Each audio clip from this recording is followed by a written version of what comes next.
I will be talking to you about the Iroquois people. They are a group of tribes who joined together a long time ago. So I will be talking to you about them, a little bit about them. First, I'm going to talk to you about who they are. The Iroquois people have been given lots of names over the past years. They are called the Eastern Woodland Farmers, Iroquois people, and the Haudenosaunee, which is their original name, what they were called. That means the people of the Longhouse. Most people today know them as the Iroquois people or the Haudenosaunee. It can be confusing because 5 different tribes are included when you say Haudenosaunee or Iroquois. The 5 different tribes are called Mohawk, Oneida, Cayuga, Seneca, and Onondaga. They first joined together to be stronger and fight off enemies before they were fighting each other. And they got weak and poor, while the other nations up east they got stronger and more wealthy. They lived and still live by the Great Lakes in Ontario, and some live in Quebec. It was a good place to stay in one spot and hunt, farm, because there was good soil by the Great Lakes, and it was good because there was lots of water around them because there was fish that they could eat. There are about 30,000 living in Quebec and Ontario. They live there, and it was a really good place to survive. Now I'll be talking to you about their food. The Iroquois people were good farmers and skilled hunters and they like to eat lots of different types of food. They farmed in an area with good soil, normally close to a river or stream. The soil there was good to absorb water and there was sunlight normally, so it would be easier for the Iroquois people to grow crops. They were one of the only nations who farmed and hunted. The women would tend to the fields while the men were out hunting. Corn, beans, squash were called the 3 sisters because the corn would provide shade for the squash, and then the beans would climb up the corn, and then the leaves from the corn would also provide shade for the beans too if they ever needed it. Men hunted and went out hunting. They ate bear, ate moose, deer, beaver, fish, and rabbits and bunnies. And they used bow and arrows and also spears to kill these, and they could make clothes out of them. They were very resourceful in that way, and they had lots of different ways to catch food, and they like to eat different foods. And that's about it for the food. Now I will be talking to you about their clothing. The Iroquois people wore clothes based on what lived around them, and the women would make the clothes, and at a very young age would learn to make them. The women would throw a blanket over a porcupine, and the porcupine would shoot the quills into the blanket, and then they could dye them all sorts of colors and use them for special events in cool traditions, and just like used headdresses. They made headdresses out of leather, and also leather, and then they put feathers in the headdresses. They liked it a lot to wear because they think it looked too cool, which it is. It does look cool. They used leather to make moccasins, coats, leggings, skirts, dresses. They used the tanning process to make these clothes, and I will be talking to you about that next, the tanning process. The women wear dresses and leggings, and the men wear tunics and robes-ish things for to blend in with the background and shading, so then it would be easier to hunt. they had lots of different ways of making clothes, and it was cool. They made cool clothes out of what they could use and what they lived around. That's about it for the clothing. Now I'm going to move on to the tanning process.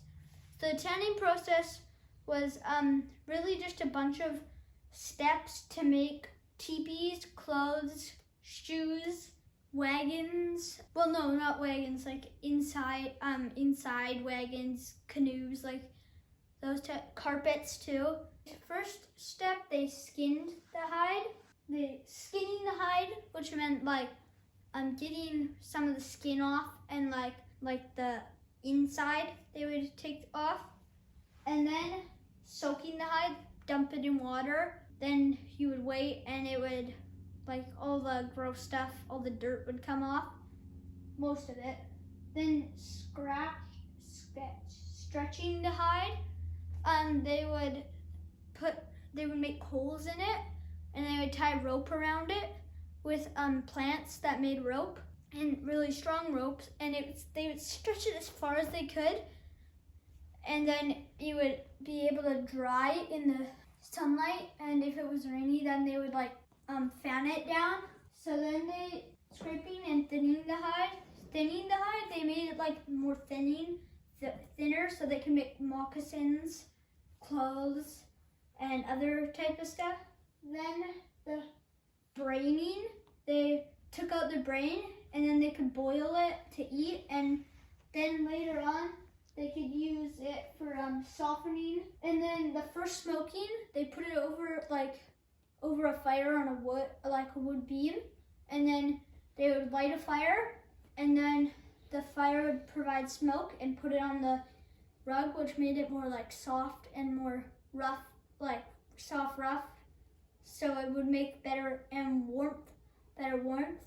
Then second smoking, practically the exact same thing, just they would do it probably a little shorter. Then softening on the ring, they would turn it around in circles.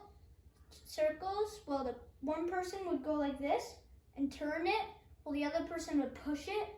So you had to push at the exact same time somebody turned it, because you couldn't really hold it on. And then they did it without breaking the hide, which is impressive because it was on a wood beam and they didn't normally break the beam, which was good too. Then ringing on the hide, they ringed it so it made better stuff. And then they dried the hide. After the washing, they dried it so it would dry out. Then softening and fluffing, they would soften it with the brain tools and stuff like that, and then they would fluff it up and make it so it would be good for blankets and bed sheets, so then the kids could lay on it, or the adults.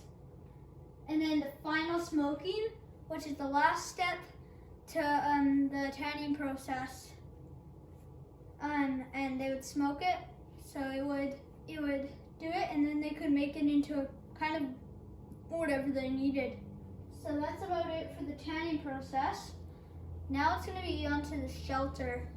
The Iroquois lived in longhouses. The longhouses were made out of long branches and bark, and were very strong, so if wind came, they wouldn't bust down right away. Depending on the size of the longhouse, it could hold up to 2 to 20 families, which is a lot of families. They use stone, antlers, bones to make tools to build the longhouse. The longest longhouse ever recorded was 400 feet, and that probably holded 25 families, maybe even more. That's a lot of families in one longhouse. Inside the longhouse was beds and storage, normally bed on each side and then storage up above. And then there was a hole in the top of the longhouse, and then they could put a fire, and the fire there, depending on the size, if it was 2 family, just probably like 1 fire pit. But if it was like 20 family, probably like 5 to 7 fire pits would be in the longhouse. And it would let the smoke out, so it wouldn't get all smoky when they would all come. They put a thing called a palisade around the longhouse, and it protected it from the longhouses from wind, snow, animals, and enemies. Like, there was only one way out and one way in. The Iroquois built the longhouses to last a long time, but eventually they would rot out, and then they'd have to build another. But that's about all for the shelter. Now I would be talking to you about the entertainment. The Iroquois like to have fun. They like to play games, music, and dance. These things were important to their culture, and they like to do it a lot. One of the games that they played was lacrosse, that they played and still play to this day. Lacrosse was a game so the boys would have so it would be easier for like catching, and it was just a fun game to them. They played sports and played lots. They liked to dance to music. They used water drums, and also used rattles with stones, sand, kind of whatever made a rattle sound. Maybe even some beads or something in there. For art, they decorated their clothes with shell beads called wampums. Music and dance was important to their culture. Teenagers, men, women would wear headdresses and they would dance. And it looked really cool. So yeah, that's about what they did. For their entertainment. They like to tell stories, and their culture, they like to tell them for fun. The elders would tell them fun and for their culture, because they believe some Iroquois people believe that how the earth was created. Some believe that a raven created it. Some believe that an old man created it. Some believe that the earth was just created. And that's about it for their entertainment. Now I'll be talking to you about their medicine. The Iroquois had lots of methods for sicknesses. They used herbs and berries and plants for healing. They like to heal, and men and women could be healers too. Both. They were very talented, the men and women, and some of them could even perform some surgeries on people. That's very, very, very good for Indigenous people, because you never know. They may get sick, and yeah, so they wore different masks to chase away the bad spirits, what they believe. They thanked the herbs and berries before using them. And it was just one of their ways to thank the earth and all that they think that as what they do. So that's about it for their medicine. Now on my final paragraph, I'll be talking to you about their government. Their government is one of the most interesting ones. The Iroquois people were different from other tribes, nations, because the mothers and ladies were more they were important, and they were like the head of the whole longhouse, and they had lots of power, so they could do lots of stuff with they got to appoint a chief, they got to make the food, they got to do lots of stuff. She was respected by everybody in the longhouse, and she could be the one who could be in charge of 50 to 100 people. Probably one clan mother per longhouse which is pretty, that's pretty big. If you're talking like that, whatever, 250 feet, that's pretty long that she has to take care of. Usually there is one clan mother per longhouse. If the children did not behave, guess what they got? A bucket of water thrown on their head. And if they still didn't behave, they got a whip and 5 to 4 times. And each time they'd be asked, are you gonna behave or are you not gonna behave? Are you gonna behave or are you not gonna behave? Clan mother was very wise and was respected by everyone. That's about it for my paragraphs, and that's about it for the government. So now if you want to see my diorama, you can see that the beans would climb up the corn, and then the corn would protect the squash. The woman would tend to the fields, you see. The men would out hunt. You see there's a man right there fishing. Then there's trees. Then I made these guys. They're, so this is one of their, most what they would eat. And then this is one of the predators, a wolf or a coyote. You see here, there's a fire pit. This is what they would use for cooking. Inside the longhouse, there'd be beds. This is what they would wear for special occasions. And in the back of the longhouse, you can see it's closed off normally. So they wouldn't have to worry about getting cold. One of the helpful things about living around the woodland is they had lots of trees, so they could make lots of things like canoes and longhouses made out of wood. They could make lots of cool things out of that. So this is my pictures that we got. So you can see that there's this is a longhouse. So this is probably what a colony would look like. There's a palisade around it, and then there's a little opening.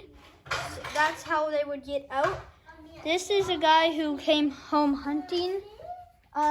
This is a girl who is cooking. And then up here, you can see the beans protect the corn protects the beans, and then the corn also protects the squash. This is mostly where they lived, and this is where, this is a guy who came, you can see, and then this is the boy with a lacrosse stick in his hand, and then this is the men hunting. That's about it for my presentation. Bye.